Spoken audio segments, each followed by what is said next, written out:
Billionaire called Adam Sandler a clown. 10 seconds later, he exposed a 200 million lie. Fiction inspired by a public figure. Names, events, and dialogue in this story are entirely fictional. There are rooms in Chicago where money talks so loud, you stop noticing the people. The Beacon Hill Grill sits on the top floor of a glass tower in River North.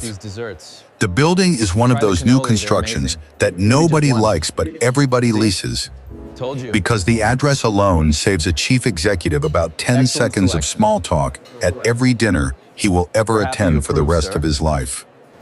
On a Thursday night in October, the dining hall was packed. Hedge fund managers in jackets that cost more than a used car. Studio executives in shoes that had never seen a puddle. A few guys who made their money so long ago that nobody really remembers how, which is usually the most expensive kind of money there is. Crystal chandeliers hung from a ceiling that was probably designed by a woman who had read a book about the French Riviera. White tablecloth covered tables set for 12. A string quartet played something that cost more than most people's rent. Adam Sandler walked in wearing a wrinkled jacket, a pair of beat-up sneakers, and the kind of smile that says he did not take the valet seriously. He had driven himself. He had parked in the wrong garage. He had asked a doorman for directions, and the doorman had pointed him toward a service elevator. The doorman, to his credit, did not apologize for the mistake. The doorman simply moved on. Because that is what happens in a building where everyone is either somebody or pretending to be one. A server in a black vest offered him a glass of champagne on a silver tray. Adam looked at the tray for a long moment, then at the dessert table, then back at the tray. "Do you have any of the little lemon tarts?" he asked. The server, who was 23 and had worked 14 double shifts in the last month, blinked. "Yes, sir. I can bring you one." "Make it 2, Adam said, "and maybe a napkin, the kind that does not fall apart when you sneeze." He had been invited to this party for one reason: to stand in the background, shake a few hands, maybe tell a joke if a reporter shoved a microphone in his face. He was not invited to speak. He was not invited to analyze. He was certainly not invited to think out loud. He was invited to be seen, the kind of celebrity who shows up, takes a photo with the host, leaves after 90 minutes, and lets the marketing department write a caption that says, "Industry leaders gather to celebrate innovation."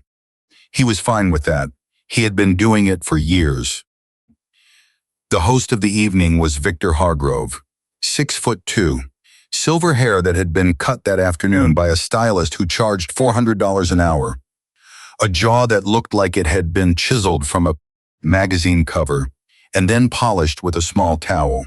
He had built his first fortune in finance during the late 90s, the kind of fortune that was equal parts luck, timing, and a willingness to be ruthless at exactly the right moment. He had spent the last decade buying his way into the entertainment industry. He owned a streaming platform that was profitable, but nobody talked about. He owned a production company that made safe, mid-budget dramas for an audience that was slowly disappearing. And he owned a small private equity firm that funded something he liked to call data-driven creativity. That last phrase was stitched onto the back of the menu in silver ink, right next to a small logo of a brain made out of circuit lines. Tonight, Hargrove was unveiling his masterpiece. It was called Atlas, a predictive system, an artificial intelligence engine that could allegedly forecast the financial future of any film before cameras ever rolled. It analyzed budget, cast, genre, release window, audience sentiment, box office history, streaming trends, social media engagement, the political mood of the country, and about 200 other variables that the marketing team had spent 2 years in explaining to investors in language that sounded like English, but functioned more like a sedative. Hargrove had 11 of the best data scientists in the country working on it. He had flown them in from Stanford, from MIT, from a small lab in Zurich that nobody had heard of. Together, they had built something the industry had never seen. A machine that supposedly told you with mathematical certainty, which movies would succeed and which ones would fail. A machine that took the guesswork out of Hollywood. A machine that made the old way of making decisions look like something you did with a crystal ball and a coin flip. He had already tested it on 150 real projects. According to the deck that his team had been polishing for 6 months, the system was right 93% of the time. 93%. In any other industry, that number would be a scandal. In entertainment, where the average prediction is somewhere between a guess and a prayer, 93% sounded like a miracle. It sounded like the future. It sounded like the kind of number you put on the cover of a magazine and sell to a board of directors who have never read a data set in their lives. Adam was standing near the dessert table. Adam was standing near the bartender about the Chicago Bears. The bartender was a young man named Theo, who had a degree in communications and a student loan balance that would outlive his first marriage. They were debating whether the Bears would win the division this year. Adam said no. Theo said maybe. They were getting along fine. The lights dimmed. A screen the size of a small wall lit up behind Hargrove. The Atlas logo appeared in white. A low hum moved through the room, the kind of sound that is meant to suggest importance without actually saying anything. People stopped eating. Phones came out. Conversations died. The string quartet packed up their instruments and left, because even they knew when they were no longer the show. Hargrove took the stage. "Ladies and gentlemen, for the first time in our industry, we are no longer guessing," he said. "We know." He clicked to the next slide. A graph appeared. It was a thin red line that climbed smoothly from the bottom left to the top right of the screen, the kind of graph that is designed to make an audience feel hopeful without ever asking what the axes actually meant. Then a case study appeared. The first project Atlas had been used on was a mid-budget comedy from a small studio in Atlanta. Budget, $60 million. Star, a well-known actor whose last 3 films had all opened at number 1. The system had predicted a 91% chance of profit. The movie had made $140 million worldwide. Cheers went up. A few people clapped politely. Someone in the third row whispered to his wife, "See, that is what I am talking about. This is how it should be done." His wife nodded. Although she had not understood a single number on the screen and was mostly thinking about whether the salmon was farmed or wild. Adam glanced at his buddy. He noticed its long 10 seconds. He tilted his head slightly to the right, the way he did when he was reading a script, and something to feel right, but he could not yet put his finger on it. Then he looked down at the lemon tart in his hand. Then he looked back at the screen. He put the tart on his plate. He put the plate on a passing tray held by a server who almost dropped it. He walked toward the front of the room. Hargrove was mid-sentence. Atlas is not just a tool. It is the future of decision-making in entertainment. Anyone who ignores it is choosing to be left behind. Adam waited for him to finish the sentence. He did not interrupt. He did not clear his throat. He just stood there, near the front row, with his hands in his pockets, until Hargrove paused for breath. Then he said, loud enough for the front tables to hear, "That number is wrong." The room went quiet. Not the polite quiet of people who are paying attention. The other quiet. The quiet of 300 people who have just heard something they did not expect and are now trying to figure out whether to laugh, to boo, or to pretend it did not happen. Hargrove smiled, the kind of smile that does not reach the eyes. "I am sorry, who are you again?" "Adam Sandler. I make movies." A few people laughed. Someone near the bar said, "He was in that one with the basketball player." Another voice said, "I thought he was canceled." Someone else just muttered, "Who let him in?" Hargrove gave the audience a quick look that said, "Play along." He had been doing this for 30 years. He knew how to handle a heckler. He knew how to turn a disruption into a moment that made him look bigger. "Adam," he said, "we are very glad to have you here.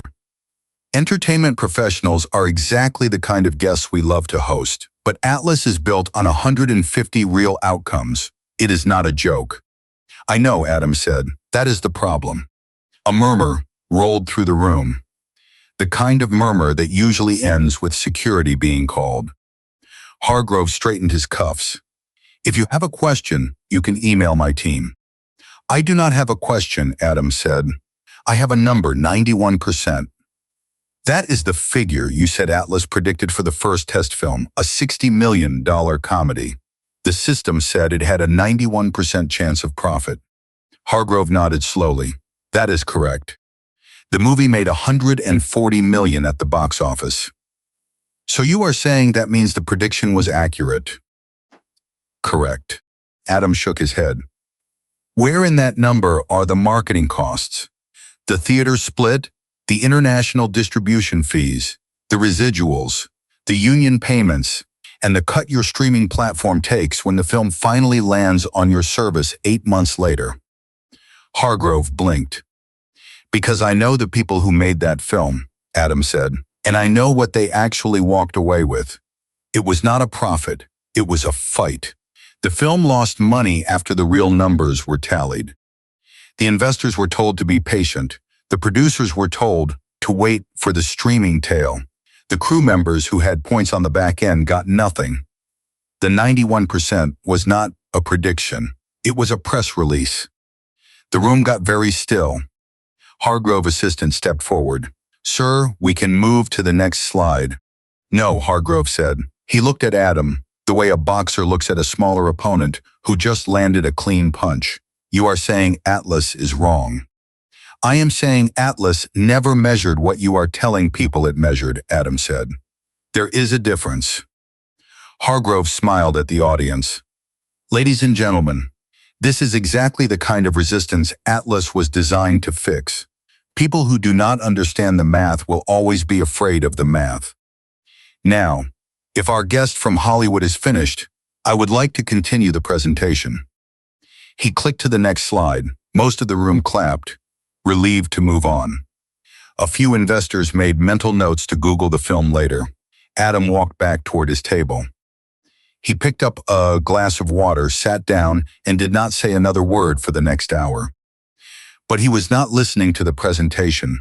He was watching the side door. 3 slides later, a young woman slipped out of the room carrying a laptop bag pressed against her chest. She was moving fast, too fast for a person who was just going to the restroom. Her heels were making a sharp little sound on the marble floor. Her name tag read Riley Donovan, Senior Data Analyst, Hargrove Industries. Adam stood up, excused himself from the table, and followed her into the hallway. Riley turned the corner and almost ran straight into him. Sorry, she said. She tried to step around him. Riley, right. She stopped. You built the training data set, Adam said. It was not a question. She stared at him. Her eyes flicked to the door behind her, then to the elevator, then back to him. I need to go. You are not running because you are in a hurry. You are running because you saw that slide and you knew the answer to the question I just asked in there. Riley did not move. Her hand tightened on the strap of her bag. After a long beat, she said, I cannot talk to you about Atlas. I am not asking about Atlas, Adam said. I am asking about the people in your training set, the 150 real projects you used to teach the system. How many of them actually lost money? Her face went pale. The kind of pale that comes from a person realizing that the thing they have been trying to forget has just walked up and said hello. How many, Riley? 43, she said quietly. 43 of them lost money. Some lost a little. Some lost everything. There was a documentary that ran out of money in post. There was a horror film that the studio shelved. There was an indie that was released on the same day as a superhero movie and disappeared in 2 weekends. There was a musical that nobody showed up to. There was a thriller that tested well with audiences and then got killed in the edit because the director could not agree with the producer.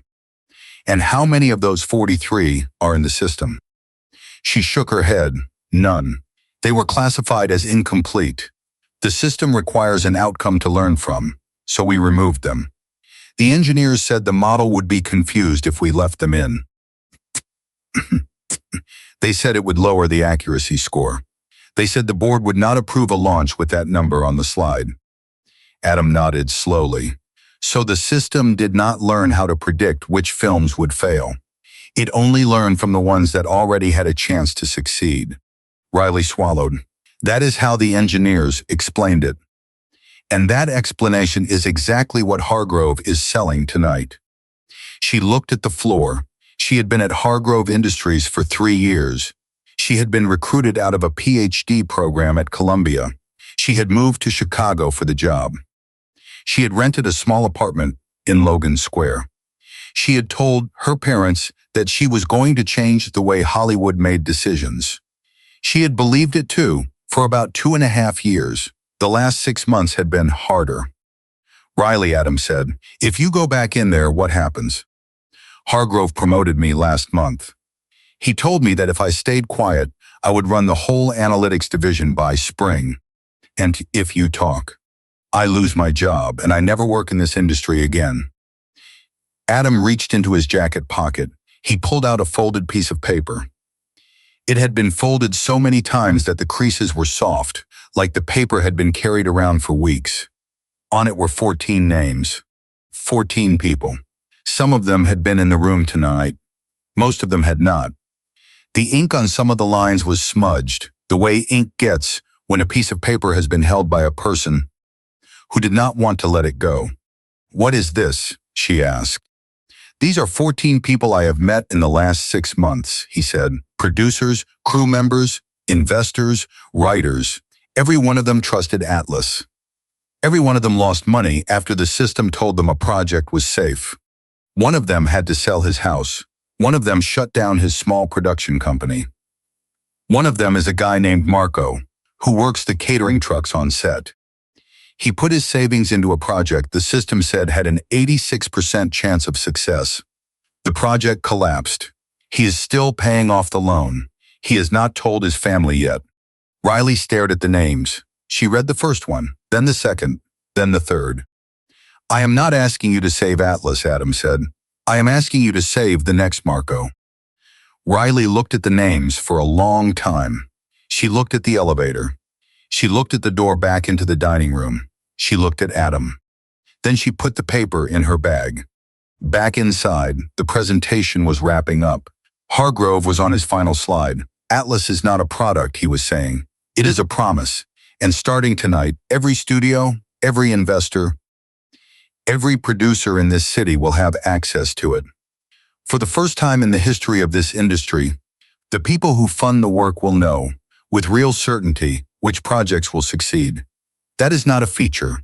That is a revolution. Applause. Glasses raised. Cameras flashed. A few people stood up, the way people stand up at the end of a wedding toast when they are not sure whether they are supposed to. Adam walked back into the room. He did not clap. He took a seat near the back. He pulled out his phone and typed a short message. I am in, the message said. The back door, 10 minutes.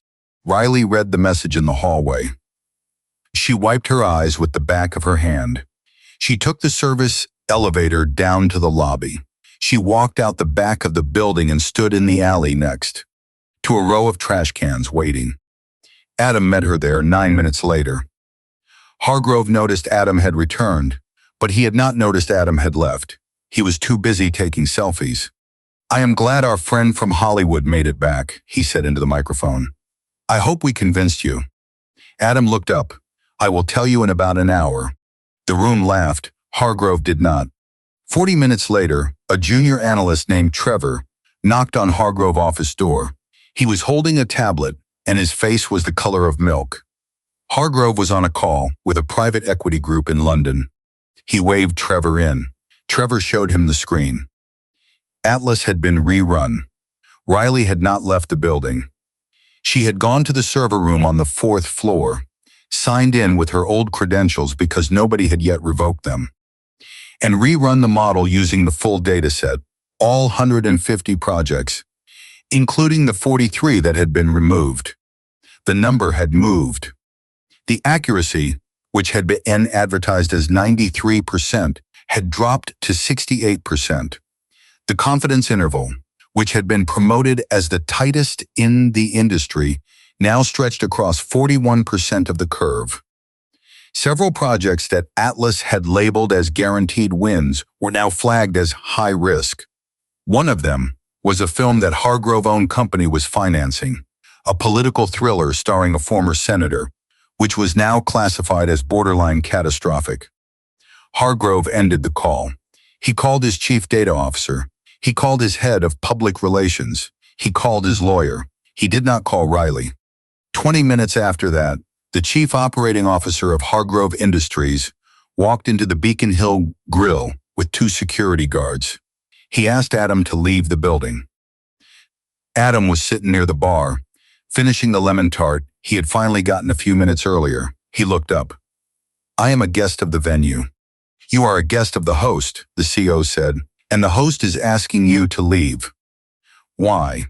"Because you have disrupted a private event." I asked one question. "You have made several people very uncomfortable, and the host would like you to go." Adam looked at the plate, then at the security guard, then at the COO. "I will leave on one condition." "Name it, name it." "Want 5 minutes with Victor, in front of the room, with the full data set on the screen. No slides, no edits, no marketing, just the numbers." The COO laughed. "That is not going to happen." "Then I am not leaving." The CO nodded at the guards. Adam stood up. He took out his phone. He opened a folder. He pressed play. It was a recording. Adam had not been holding a microphone, but his phone had been in his jacket pocket. The room was wired for a live stream. His phone had caught every word of the last 90 minutes of the presentation, including the part where Hargrove told the audience that the training set was the most complete in the industry. "Are you recording us?" the CO asked. "Always," Adam said. "It is a habit from doing press." The CO stared at him. Then he turned and walked back toward Hargrove. A minute later, a producer named Daniel Westbrook stood up from his table near the window. Westbrook ran one of the largest private equity funds in Chicago. He had invested in 3 projects that Atlas had evaluated. He had also been in the room for every slide. He was not a man who liked surprises, and tonight had been full of them.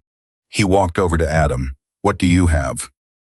"A copy of the real training set," Adam said, "including the projects they removed." Westbrook looked at him. "Why do you have that?" "Because Riley gave it to me, and because I asked the right question 3 hours before the lights went down." Westbrook turned to the COO. "Get Victor." Hargrove appeared 4 minutes later. His face was tight. His cufflinks were crooked. He had clearly been in a hurry. He did not look at Adam. He looked at Westbrook. "Daniel, what is going on?" Westbrook handed him the tablet. "Run it again. Full data set." Hargrove did not take the tablet. "That is not the approved version." "I do not care about the approved version. Run it again." Hargrove did not move. Westbrook looked at the 2 security guards. "Leave." The guards hesitated. Westbrook took a step closer. "I said leave." The guards left. Westbrook turned to Hargrove. "You told this room tonight that your system had a 93% accuracy rate. You told this room that the training data was the most complete in the industry. I want to verify both of those claims in front of the people you just made that promise to." Hargrove looked at Adam. "You planned this." "I asked a question," Adam said. "You decided to call it a disruption." Westbrook plugged the tablet into the room display system. The screen came to life. The same Atlas logo, the same interface. But this time, when he hit run, the system had to process 150 data points instead of 107. It took 91 seconds. The result was not the same. The accuracy dropped to 68%. The confidence range widened dramatically. Several projects that had been highlighted in the presentation as model cases were now classified as borderline failures. A comedy that had been labeled a certain hit was now flagged as too close to call. A drama that had been given a green light was now listed as high risk. A franchise sequel that Hargrove had been quietly planning for the following summer was now sitting at a 49% confidence level, which in any reasonable world meant do not touch it with a 10-foot pole. The room was silent. One of the investors raised his hand. "Victor, is this correct?" Hargrove stared at the screen. "The system needs a minimum data threshold." "You had a minimum data threshold," Westbrook said. "You just did not use it." A producer near the bar stood up. His name was Greg Mosley, and he ran a small studio that specialized in mid-budget thrillers. "My film is in that system. I was told it had a 94% chance of success. I raised $4 million against that number. If your real accuracy is 68%, my film is a coin flip." Another voice. "My film was rated 89%. We took a loan. My mother co-signed the loan." Then another. And another. By the time the room had finished speaking, 8 different projects had been called into question. 8 studios. 8 budgets ranging from $4 million to $90 million. 8 families, in some cases, who had bet their savings on a number that had been manufactured to look better than it was. Hargrove tried to speak. "Ladies and gentlemen, this is an early version of the system. We are in beta. Any new model requires calibration." "You told us this was ready," Westbrook said. "You told us you were launching it tonight. You did not mention beta." Hargrove looked at the room. He looked at Adam. He looked at the tablet. Then he did the only thing a man like him knows how to do when the math stops working. He attacked the messenger. "This is a setup," he said. "Sandler has been trying to get into my company for a year. I rejected his last pitch. He is using this stunt to embarrass me because he cannot stand the idea that someone smarter than him is running the future of this industry." Adam did not flinch. "I do not want to be in your company, Victor. I want you to stop selling a lie to people who cannot afford it." Hargrove pointed at him. "You have no idea what you are talking about. You make comedies. You wear sneakers to galas. You think a guy who tells jokes for a living is qualified to question a system built by 11 PhDs. "And I have read every page of your training set," Adam said, "including the part you removed." Hargrove went very still. "Show them," Adam said. "Show them the 43 projects that disappeared." Riley stepped into the room. She was carrying a printed report. It was 216 pages long, bound with a simple black clip, and it was heavier than it looked. She walked up the front and handed it to Westbrook. "I compiled this," she said.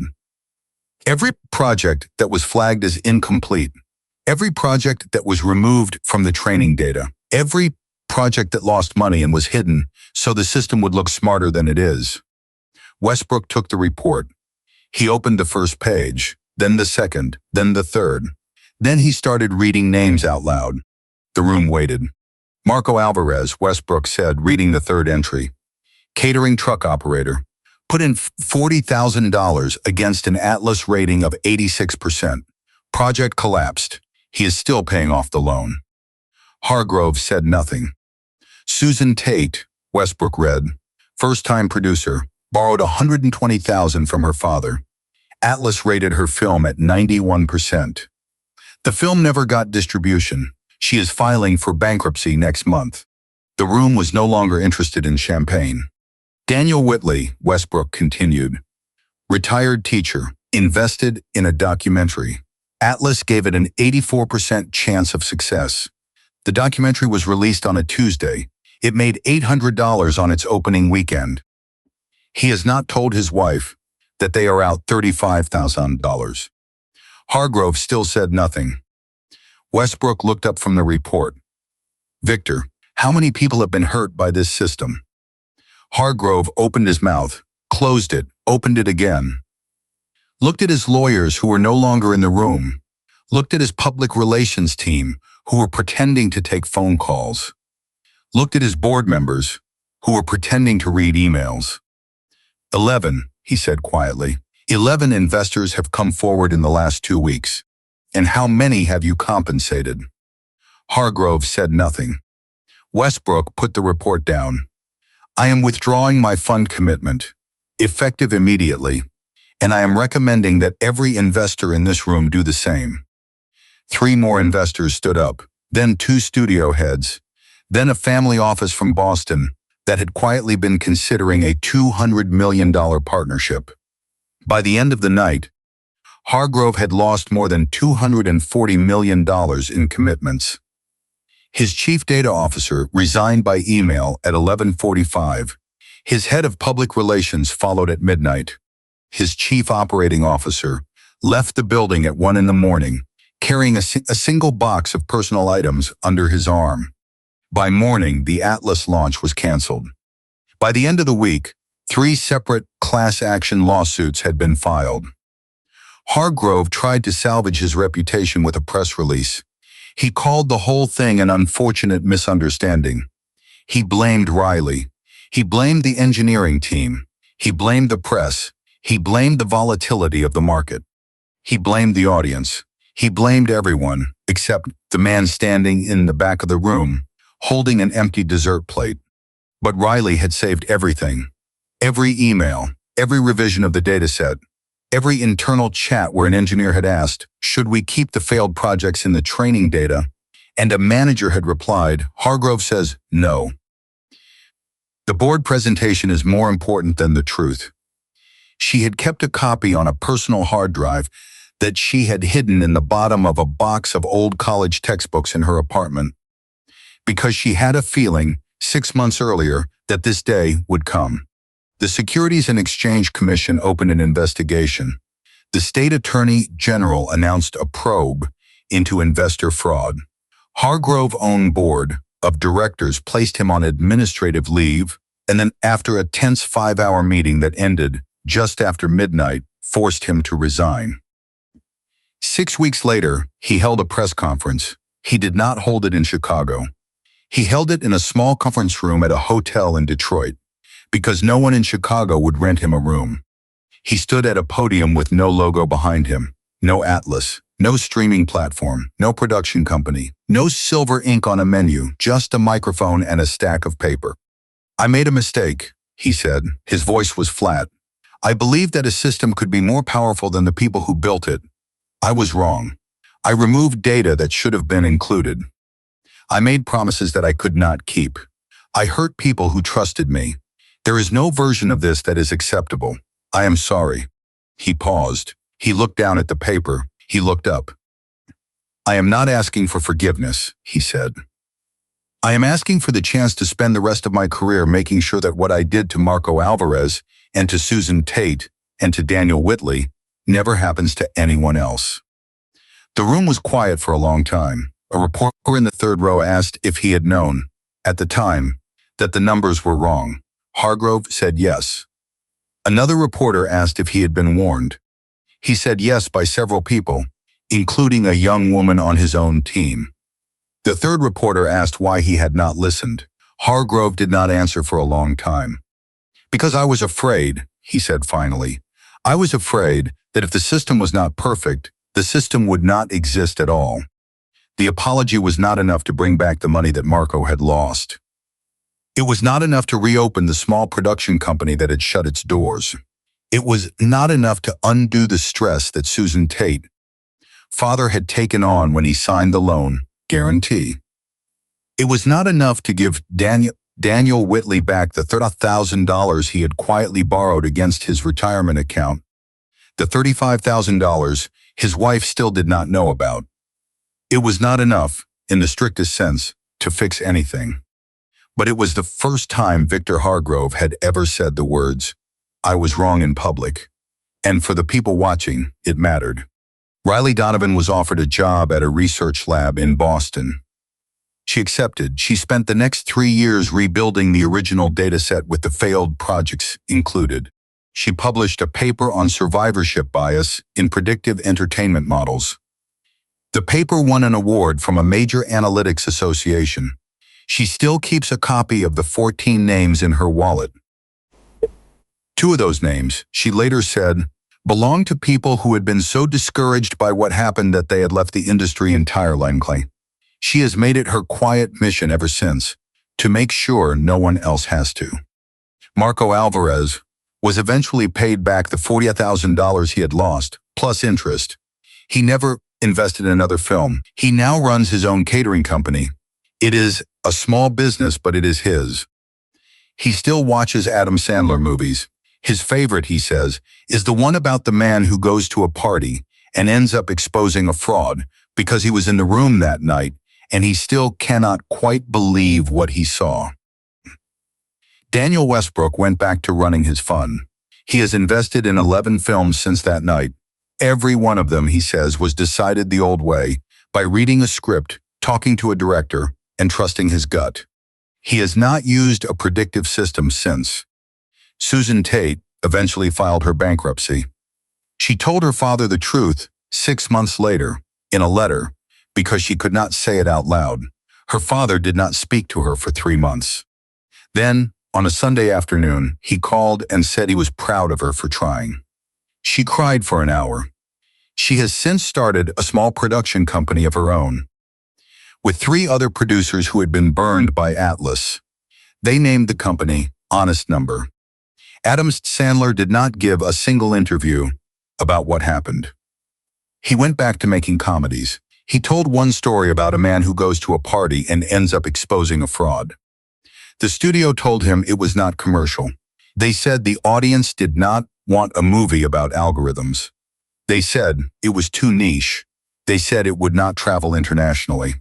He did not care. He made it anyway. The movie did not make $140 million at the box office. It did not get a 91% rating from any predictive system. It was not a guaranteed success. It opened on a Wednesday in late September in about 2,000 theaters against a superhero sequel that everyone in Hollywood had said could not lose. It lost. But it also made back its budget. And it made a small, quiet kind of money over the next 3 months. The kind of money that does not show up on a Tuesday morning chart, but does show up, eventually, in the lives of the people who went to see it. It got good reviews. It got a small, loyal audience. It got one piece of advice that Adam still keeps on a post-it note above his desk, written in his own handwriting, the night he finished the screenplay. It was just a good story, the kind that does not need an algorithm to know it matters. End. This story is fictional. Names, events, and dialogue are imagined for storytelling purposes.